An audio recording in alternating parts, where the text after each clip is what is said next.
what you are. Because you are a liar. Ma'am, You are a traitor. singganana, You are a thief. Ilunggangan ako, singganan po kagwapa sa inyo. Pero tangi ang kwartasang Pilipino, ibalik nyo. Okay. Dito na lang tayo mag-vlog, no? Dito tayo magkwentuhan, mapag-usapan lang natin itong super viral ngayon na video ni itong spokesperson dito sa Malacanang na damay-damay talaga yung grupo nila sa sa Canada, no.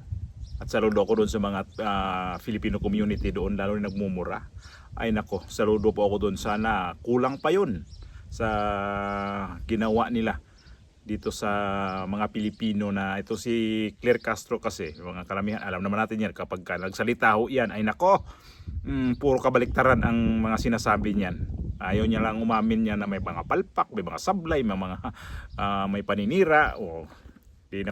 Nakahanap din sila ng katapat dyan sa Canada, no, sa Vancouver. Shout out muna tayo dito sa ating mga subscriber, no, sa ating mga subscriber po na nandyan po lagi, sa ating mga bagong pasok. Marami pong salamat sa inyong pasok dito sa ating YouTube channel, sa inyong pag-subscribe po sa ating YouTube channel. Sa mga datihan ho, yung mga kakilala, marami pong salamat ulit. Nandyan ho kayo lagi. Marami pong salamat sa inyong suporta sa ang lugar diha sa Pilipinas, sa San Carlos, Pilarbol. Sa hindi pa nakakilala sa akin, Edgar Mejorada ulit. Sa San Carlos, Pilarbol, balikan ko sa mga kaigsuunan diha, amping mong tanan, sa mga silingan, sa mga kaparyentihan, ang mga kapwa-bulanan nga nag-migrate sa iba't ibang parte ng mundo. Okay, balikan ho natin itong makikisabay na rin tayo dito sa mga viral na mga video ni Auntie Claire dito sa Auntie Claire kasi talaga ang tawag doon sa Canada. Natawa talaga ako sa kanya. Talagang nagpalaban na nga siya sa sa Police Canada. Sinusundan talaga noon. Lalo na yung Ilongga na nagsasalita na babae. Talagang wala siyang pakialam na Pilipino ho yan o ano man yan ng namin dito, basta galit sila, galit. Kulang pa ho yun kung mamaya i-play natin yung video kung saan in-interview si Claire Castro kung bakit siya nakarating doon sa lugar na yun, yung dapat doon hindi daw sila namasyal doon. Hindi sila nagbakasyon, namasyal lang sila doon, nag-ikot-ikot. Kasi gagawa daw ito video, gagawa daw sila dapat ng ganito. Ano yung nangyari kanina na sa ngayon nagva-viral itong video ninyo dito sa Vancouver? Actually, gumagawa sana kami ng reels para dito sa event na kung saan bumisita ang ating Pangulo sa Canada. So gumagawa kami ng reels, tapos may lumapit sa amin na Pilipino. So ngumiti ako, tinanong niya ako si UC Claire, sabi ko, yes. At doon, sinasabi niya na, sumigaw na siya, you ask your president to resign. So, kinuyog na kami, samantalang, kung tutuusin, kami nagtatrabaho. Hindi kami nagbabakasyon dito. We're just doing our job, pero nahinto yun. Hindi na kami nakapagtapos ng aming pag-shoot ng reels dahil nga may mga Pilipino ganito yung ugali. Pero hindi ko alam kung saan sila grupo, pero yung naratibo nila, yung tipong BBM resign. Yung naratibo nila ay maleta. Yung naratibo nila magnanakaw. So, at sinabihan ako na pangit. Sabi at sinungaling. So, nung sinabi nilang pangit daw ako, feeling ko sila yung sinungaling. So, may mga ganyan tao. May freedom of expression tayo, pero hindi naman kailangan maging bastos. Pilipino kayo, hindi naman ganyan na ugali ng mga Pilipino How did you feel about that, Yusek? Did you feel threatened at any point? At that time, dalawa lang kasi kami ni Director Robert Sol. Kasi nga siya yung kumukuha sa akin. Siya yung kumbaga, sa kanya yung hawak yung camera. So, threatened. Siguro in a way, kasi dalawa lang kami. Hindi ko alam kung mananakit sila or what. Kasi parang, siguro yung grupo naman nila, parang kung sino man yung idolo nila, parang sanay sa violente. Yung pagiging violente. So, syempre hindi namin alam. Buti na lang, thank God, na pagtawid kasi namin, hindi namin alam na may mga police officers. So pagtawid namin, so kinausap na namin sila kasi sumusunod sila Diba? So, pero, kung ganyan talaga ang magiging ugali ng Pilipino, hindi kayo uunlad. So, kawawa pa rin kayo. Thank you. Thank you, bro. Ayan, akala ko ang mga tao lang na hilig sa reels, ito rin pala siya sa kahilig ng reels, gusto siya mag-reels daw, ayon tuloy siya ang na-reels. Oh, ayun, Claire Castro. Oh. Ito pa video, oh. Ipasok pa natin yung mga video na nagmumura. Oh, sinusundan. Taluoy ang mga Pilipino. Shame on you, Claire, Nauubusin anti-Claire. ninyo ang kwarta sa flood control. Shame on you, anti-Claire, anti-Claire. Please, What a cry, baby!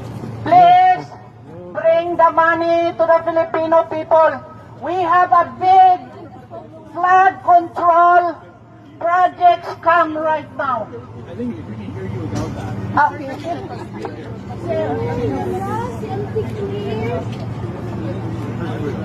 Kapal ng mukha!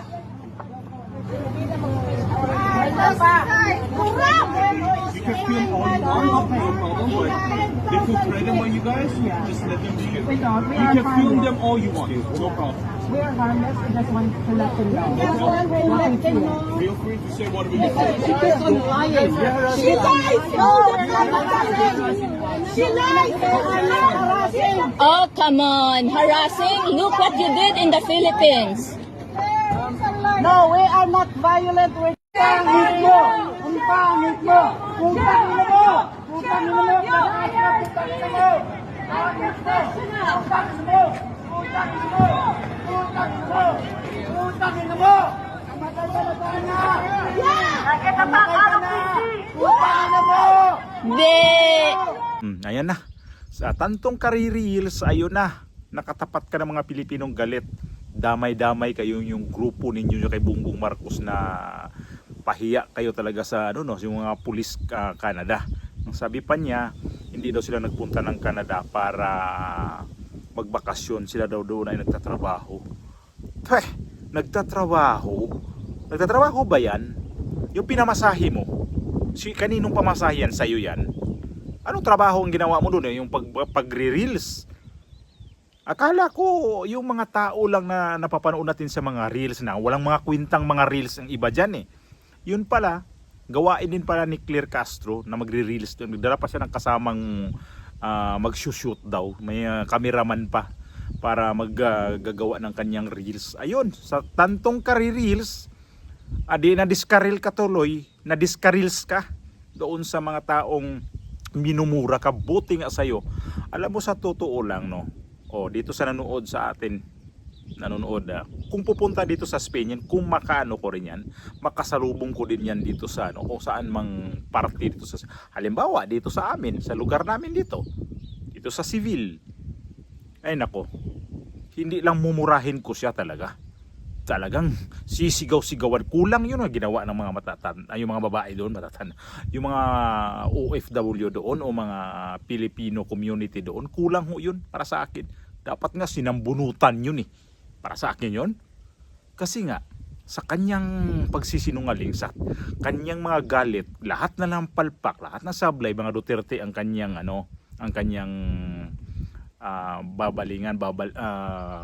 lilingunin na ito yung mga Duterte ang yung mga bastos. Kanina muntik na naman ang Duterte na naman ang kanyang pagbindangan kasi mga supporter na mga mga bastos o hindi daw bastos ang mga Pilipino. Sino may sabi sa'yo hindi bastos ang Pilipino? Hindi bastos ang mga Pilipino? Ano ba ang mga Pilipino? Sa tingin natin, hindi tayo mga bastos. Mayroon, depende ho sa sitwasyon. Kung kagaya yung ginagawa ninyo sa mga tao ngayon na binabastos ninyo, yung mga malita-malita na yun, yung mga korupsyon na yan, pangbabastos ho yan. Hindi ho yan natutuwa ang gobyerno ho yan. Yung ginagawa ninyo sa matandang dating presidente, ho yun? Hindi yun pangbabastos. Yung tuwing interview na lang, yung tuwing press briefing mo sa Malacanang, tuwing balik sa mga sinasabi mo dyan na may mga babalik ta rin kang mga sinasabi dyan, yun? Hindi yun bastos. Di naman tayo po pwede na sabihin ng mga Pilipino hindi ba nga bastos? Bastos din tayo eh. Sa ibang bansa nga, marami ding bastos. Mga Pilipino, walang bastos? Ay, ang daming bastos sa Pilipinas. Ang dami. papasok ka sa papasok tayo sa mga opisina ng gobyerno. Tingnan natin kung di tayo makatagpo ng mga mabilang lang diyan na hindi bastos na mga nag-oopisina sa gobyerno. Mga bastos diyan. Ilan na ba ang mga opisina ng gobyerno na pasukan ko dati? Ay, ang karamihan mga babastos, ang karamihan pang mga bastos diyan, yung mga maedad na. Mga babaeng maedad na. Kausapin mo, may po ka na nga, may mag-good morning ka na, mag-good afternoon ka na nga. Kung ano mang oras ang ano mo diyan.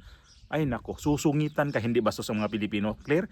Unang-unang sigurong pinakabastos itong panggobyerno ni Bongbong Marcos, itong presidente mo. Ikaw din, grabe ka kabastos. Anong ginawa ng presidente sa dating presidente din, ni Tatay Digong? Pinakulong niya. Anong ginawa ninyo dito kay Pastor Apollo Kibuloy? Pinakulong ninyo. Anong tawag niya? Hindi bastos? Ano, pabihira naman. Ito si Claire Castro kasi, ang sinasabi nito, akala siguro niya ay perfect na siya. Hindi ba nag-isip na ay anong sasabihin niya muna? Sarili niyang mga sinasabi, mismo lang din siya ang tatamaan. Ngayon, sa sobrang galit ng mga Pilipino, hindi lang sa Pilipinas, sobrang galit dito sa ibang bansa. Sabi ko nga yung presidente mo, kung halimbawa matatakbo man ulit ng pagka-presidente yan, yung amo mo yan si Bongbong na yan, hindi yan mananalo sa mga OFW. Mga Pilipino community sa ibang bansa, galit na galit sa gobyernong ito. Lalo ako. Hindi ko talaga masikmura itong mga ginagawa itong gobyerno na to. Kaming mga Pilipino dito sa ibang bansa, ewan ko lang. Mga ilan-ilan lang yan. Although iba dyan, kay Marcos, depende na ho yan. Pero karamihan dito, majority dito, galit sa gobyerno ngayon, lalo sa mga flood control na yan. Na hanggang ngayon hindi nalulutas ang kaso na yan, hindi nalulutas kung paano ba talaga ang gagawin. Kaya ngayon ang pagbabiral nito ni Claire, matawa na lang ako, manood ako ng TikTok, manood ako sa mga reels din sa Facebook, puro Claire Castro, manood ako ng mainstream media, laman sa balita si Claire Castro sa ginawa ng mga Filipino community dyan sa Canada. Ay, ang answer ko, hindi naman ako na dito na itong pagko-comment ko dito, sakyan na rin natin to. Kasi kahit naman ako nga dito, sobrang asar na ako sa pagmumukha nitong babae na to. Hindi mo pwede siyang igalang. Para sa akin, hindi ako pwede maggalang nito sa babae na to. Sobrang, lalo pag ngumiti na to, tapos may mga dala-dala pa yung mga picture na yan na kung sino-sino yung titira. Sa pa yung mga Duterte ang tinitira niyan Mula sa tatay, mula sa anak, mula sa lahat. Basta mga kapanalig ni Pangulong Duterte, tinitira niya yan.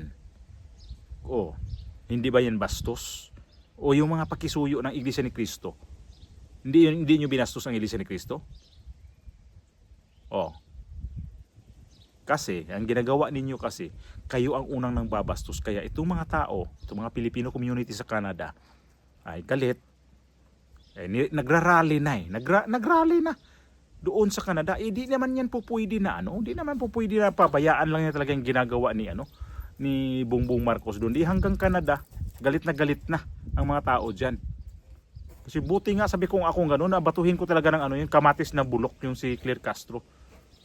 Inakbayan na nga siya sa kanyang kasamang bading Kasi siguro na naramdaman ng bading na yun na ang mga tao talaga galit na galit kay Claire Castro. Tapos ang pa niya, parang susugurin daw siya. Paano susugurin ka dyan? Nire-respeto ka pa ng konti nun. Ikaw ang hindi ka nagre-respeto kasi ang mga tao doon, ikaw nga yung pumunta sa mga pulis ang mga pulis parang mga kapwa Pilipino. Kapwa nga Pilipino, ang mga Pilipino kasi kapag nasa ibang bansa, wala nang pakialam yan kung Pilipino man yan o sino yung lalo tayo mga Pilipino. Subukan ninyo pag dito sa ibang bansa. Mga Pilipino hindi nagpapansinan yan Realidad yan. Makakita na yung mga Pilipino dito sa ibang bansa, hindi nagpapansinan. Kaya ngingiti lang yan. O kaya iba dyan, hindi ka lang parang hindi ka nga nakita Hindi kayo kakilala. Di ba kagaya sa iba dito? Halimbawa itong mga Espanyol, pag nagpunta yan sa ibang lugar, basta Espanyol, close agad yan. Pero dito, mga Pilipino, makita namin dyan sa syudad. Kasi kami, di naman kami, kita niyo naman ang lugar namin, countryside kami. Pagpunta namin sa syudad, bihira talaga sa mga Pilipino na mamansin. Bihira sa mga Pilipino na makikitungo ng parang tayo na kapwa tayo Pilipino. Kaya lalo itong ginagawa sa gobyernong ito na hindi talaga pwedeng makikitungo dito na maayos kasi galit na galit ang mga tao dito samot-saring video nakikita natin, napanood dun, si Claire Castro ang talaga sinusugod. Si Bongbong Marcos siguro kung nagpakalat-kalat yan doon, susugurin din yun. Yan ba nagtatrabaho? Nagpakalat-kalat ka dyan sa Canada, sa Vancouver. Pahiya ka tuloy, namura ka tuloy. Buti nga sa'yo, Claire, kasi sobra kang bastos talaga. Super bastos ka talaga. Sabi mo mga hindi, wag sinabihan ka ng pangit, kulang pa nga yun sinabihan ka ng pangit kung ako sabihin ko talaga sa iyo, ang kapal, sinabihan siya, ang kapal ng mukha mo. Sinabihan siya noon ang dami pang pwede itawag sa kanya, bruha. Mga mambabarang. Animal talaga to si Claire Castro. Buti nga wala si Bongbong Marcos, kung yun, nandoon yun, dalawa kayo. Pag-untugin pa mga ulo niyo. Kung ako makita sa inyo, pag-untugin ko ulo ninyo dito sa ibang bansa, dito sa bisita ka lang dito sa lugar dito kung saan kami. Kapag natimpuhan kita nandito ka sa ibang bansa, sa bansa na to. Matikman mo rin ang natikman diyan sa Canada. Ibig sabihin, ang mga tao diyan sa Canada sinusuka kayo.